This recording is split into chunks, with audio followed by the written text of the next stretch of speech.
بسم اللہ الرحمن الرحیم نحمدہ ونصلی علی رسولہ الکریم اما بعد۔ محترم ناظرین و سامعین، السلام علیکم ورحمۃ اللہ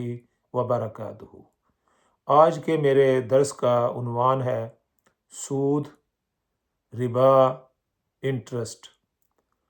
آج کا موضوع میں نے اس وجہ سے چوز کیا ہے کہ پاکستان کے ایک شہر گجرخان سے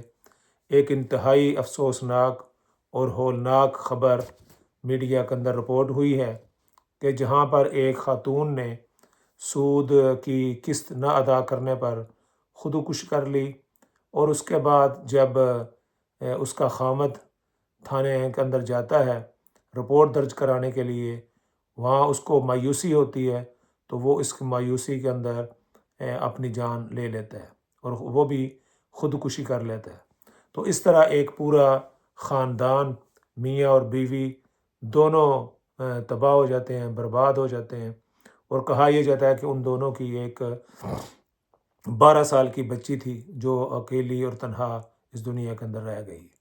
تو سود نے ایک پورے گھر کو اجاڑ دیا ہے۔ اس کی تفصیلات کچھ اس طرح سے ہیں کہ ایک خاتون نے کسی جولر سے سود پر قرض لیا تھا، اور اس کی قسطیں سود خور نے، جو جولر تھا، اس نے مقرر کی تھیں۔ تو کچھ قسطیں تو اس نے دیں، لیکن وہ اس خاتون کے اندر اتنی سخت نہیں تھی کہ وہ قسطیں اس کو وقت پر ادا کر سکے۔ تو یہ کہا جاتا ہے کہ وہ جولر اس کے گھر کے اندر آتے، اور وہ اس وقت آتے جب اس کا خامد گھر نہیں ہوتا تھا،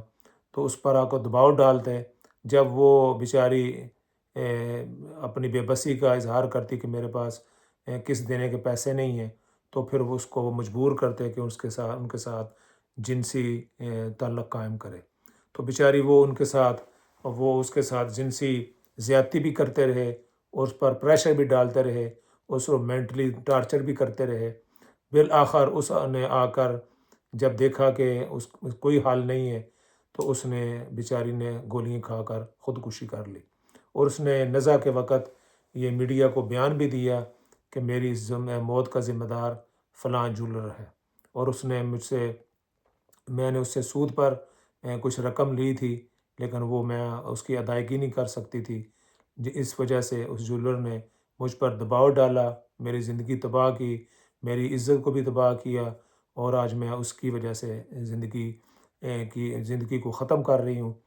اس پر جب اس کے خاوند نے جا کر تھانے کے اندر رپورٹ درج کرائی، اور لیکن اس کو وہاں بھی سنوائی نہیں ملی، انصاف نہیں ملا۔ کہا یہ جاتا ہے کہ جب اس کا خاوند وہاں گیا اور جو تھانے دار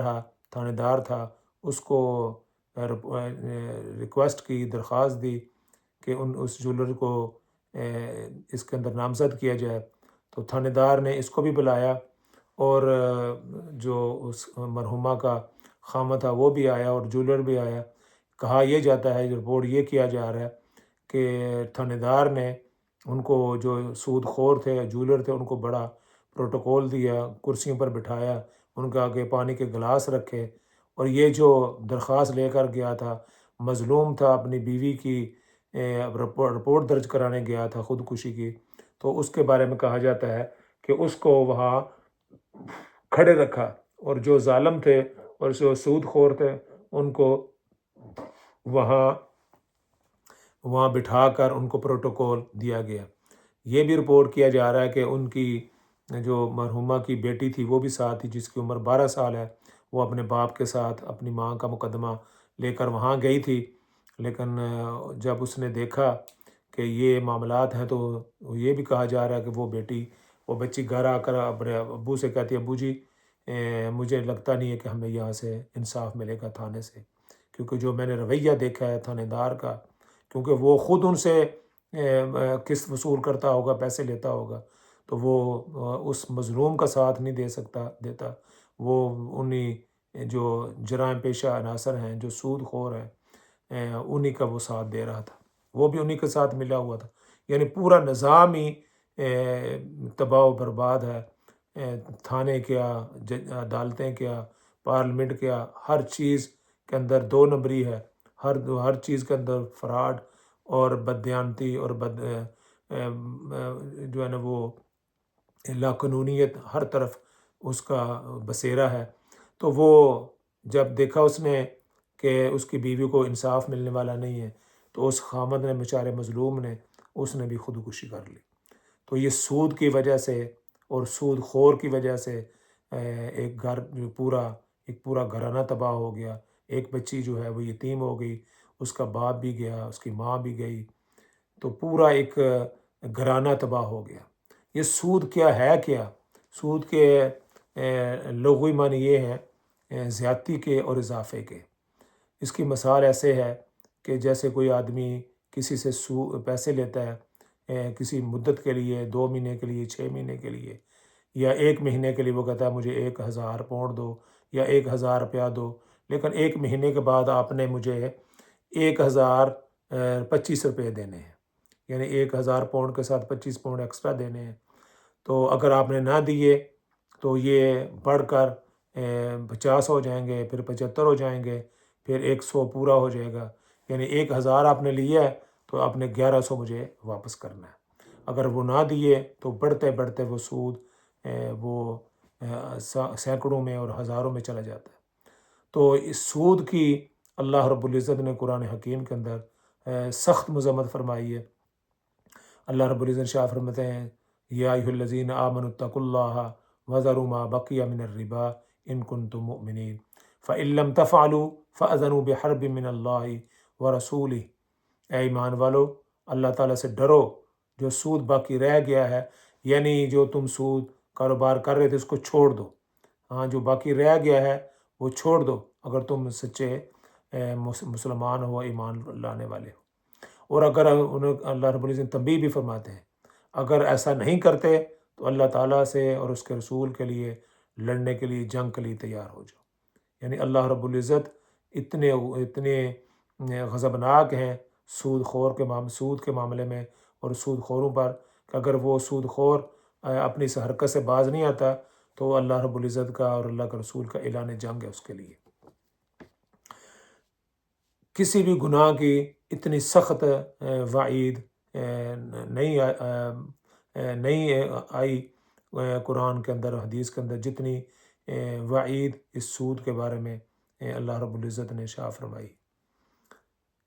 حضرت عبداللہ بن عمر رضی اللہ عنہ،